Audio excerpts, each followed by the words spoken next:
name is Santosh Nair, and as I promised that I will come every Friday with a Business Solution Capsule, here is my capsule today. Today I'm going to talk to you about strengthening systems and processes, how to do it. Every organization starts as an individual-driven company, and from an individual-driven company, it has to go to people-driven company.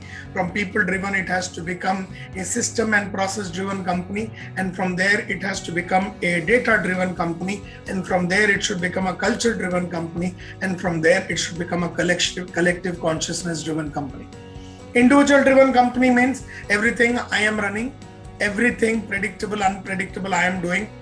People-driven means I delegate it to people. Now it's a people-driven company. Now when I bring these people, they should be talented enough to put systems and processes. That is how the third level of company begins, from individual-driven to people-driven to system and process-driven. Now the people who come, if they don't have the ability to put systems and process, suppose you bring a salesperson, he has to put systems and processes as far as sales are concerned, and sales management is concerned, and sales leadership is concerned. Suppose you bring an HR person, that person should be in a position to put systems and processes, which means if that person is there, he or she has to put a system and process of an entire talent management.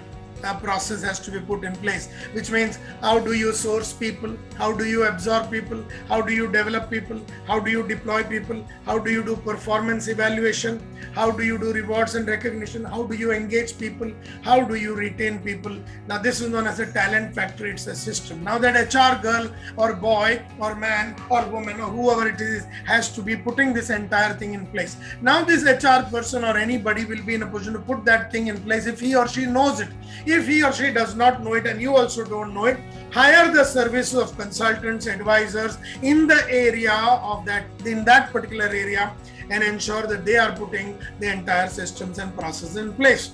So from individual driven to people driven, from there to system and process driven, like that we have to put a whole lot of system, purchase system, sales system, manufacturing system, HR systems, admin system, all kinds of systems and processes. Why it is important to put systems and process? Because then it runs on its own without dependency on people.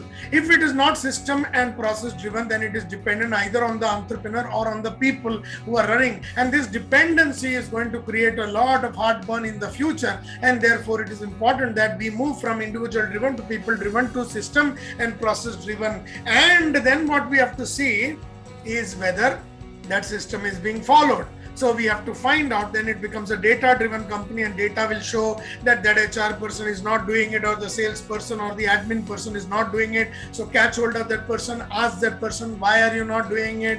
Question the person, find out, is there a difficulty in implementing? Find out, is it an attitude problem? Is it a non-understanding problem? Then work on it and ensure that we have the system up and moving.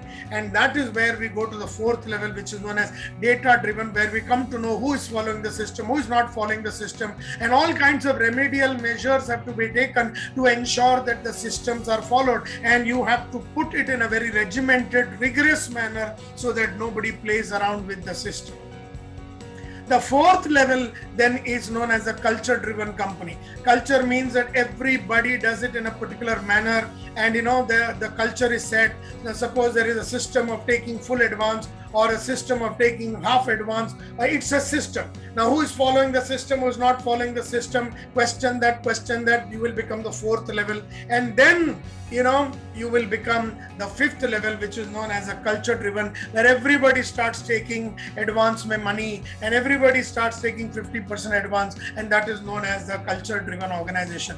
And then comes a time when the organization goes to the sixth level, which is known as the collective consciousness driven companies like Procter & Gamble, Unilever, Asian Paints, and all these are collective consciousness. That means from the top to the bottom, everything is said. The recruitment process are said, HR process said, sales process said, manufacturing process said, ERP is said, GRP is said, accounting system, financial systems, processes, admin, HR, everything is said. But this has taken so many years, and each of you small and medium entrepreneurs will have to work on it today, slowly and steadily, to move your organization from individual driven to people driven to system driven to culture driven to data driven to culture driven to collective consciousness driven.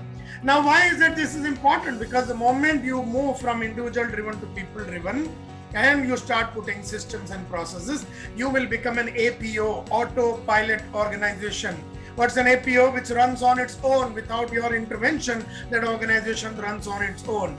And then as the system becomes strong and powerful, you are in a position to go to the next level with higher quality people, better quality people, and then you become an AEO, auto exponential organization, where growth is exponential, it is not linear, and you become an auto exponential organization which grows on its own. And finally, an organization becomes an auto transforming organization which transforms on its own. If you have to build an autopilot organization, auto exponential organization, which should then become an transforming organization, you have to move from individual driven to system driven to individual driven to people driven to system driven to data driven to culture driven to collective consciousness driven.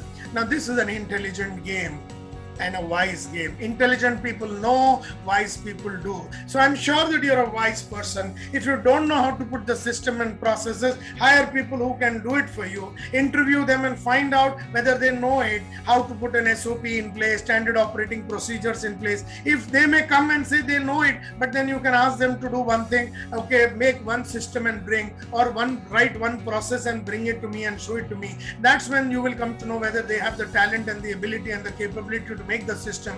And if you still like the person and who does not know to put the system, then you will have to ensure that that person and you put together, hire some consultants, advisors and coaches or whoever is there who can help you to put the systems. Unless and until you do this, you will never be in a position to build an autopilot organization which runs on its own. And what is an autopilot organization which runs on its own? It is the organization that does the predictable and the entrepreneur does the unpredictable.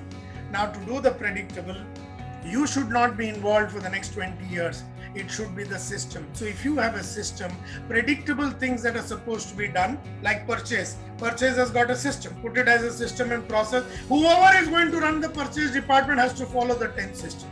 Now you have a sales system. Whoever is going to be in sales has to follow the system. Now you have key accounts management, how to go to big companies. You have a system. Whoever is manning that department or whoever is the head of the department, whoever are the people in that department, they are supposed to be following it. As simple as that.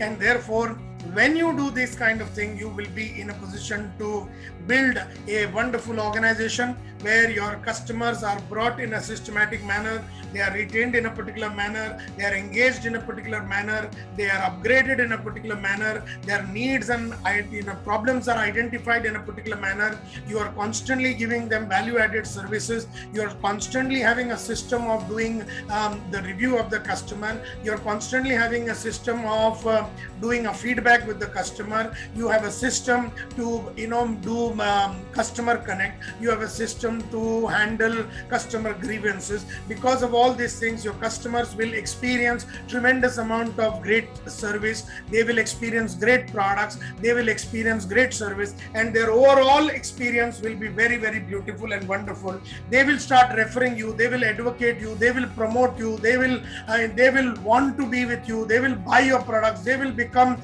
your permanent community. They will keep on building the community, and you will be in a position to rule the market, because now you have a community which is fighting for you, which is your customer, which is a system that you put over a period of time. So strengthening your system and processes is what I spoke to you about this Friday. I am sure that you will take all these things to great to your heart and implement the systems and processes and make your organization move from an individual driven to a system and process driven company to a data driven company, individual to person driven, person to system and process, from there to data to culture driven to collective consciousness driven company. I'll come back to you on another Friday with another business solution capsule. All the very best. My name is Santosh Nair. All the best. Good luck.